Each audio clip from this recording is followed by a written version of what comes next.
A biographical romantic drama, Maudie, offers a true story of the Canadian artist Maud Lewis. Director Ashling Walsh describes it as a film which celebrates this woman who is rather amazing. Let's see how.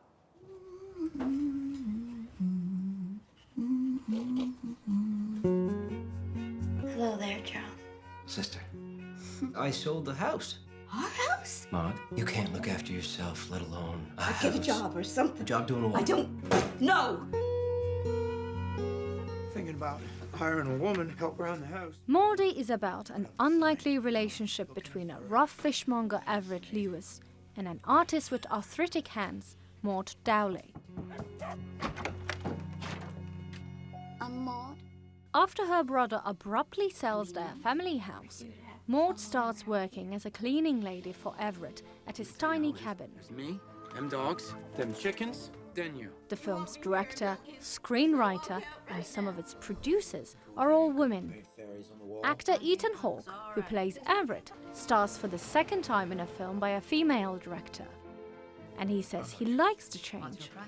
$5. Not selling that one. Already sold. I'm finished. You know, I've been doing this a long time, and you get kind of sick of the boys' club mentality of everything. And it was nice to be in a set that worked a little differently. And I'll say that the thing that I want most from a director, and I value most, is leadership. About what is the point of this? Why are we here today? Why have we, what are we really aiming at? And Ashling was a great leader, and I loved working with her because of that. The film is set in the 1930s and is a true story of Canadian artist Maud Lewis. Paint fairies on the wall, huh? They're not fairies. They're birds. Well, who told you could do that, huh? Well, you did. What? You said, Blaze look all right. I think it looks all right. Everything's connected. You know, I've made a bunch of movies, and only in the last couple of years have I worked with a female director, and Rebecca Miller and Ashling Walsh. But that's connected to something larger, probably, which is my relationship with my wife and my daughters getting older, and a kind of awakening to looking at the world from their point of view. You know, when you really love people and you start to see the world from their perspective, I guess maybe I've been changing. And so being in a movie like this is more interesting to me than maybe it would have been 15 years ago. No painting in this corner. Huh? No want paint on my boots, no paint on my gear. One day, Maudie starts painting flowers and birds on the walls of Everett's house. One of his customers, Sandra, likes Maud's paintings and offers her money. Her paintings even attract then Vice President of the US, Richard Nixon. And just as Maudie's artistic side awakens, so does her relationship with Everett.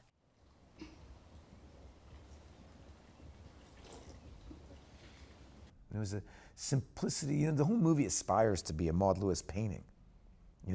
Maud Lewis's paintings often have a male and female component. There'll be two oxen, male and female, or two deer, one with the horns, one without. And they're both oddly similar. Like she'll paint both the oxen with eyelashes. And they're these portraits of nature and the masculine and feminine, and they don't try too hard. And one of the things that I think Ashling tried to do is not try too hard and really just kind of do a portrait of the masculine and feminine in this tiny little house in the woods. And that's what the movie is. You see that cloud?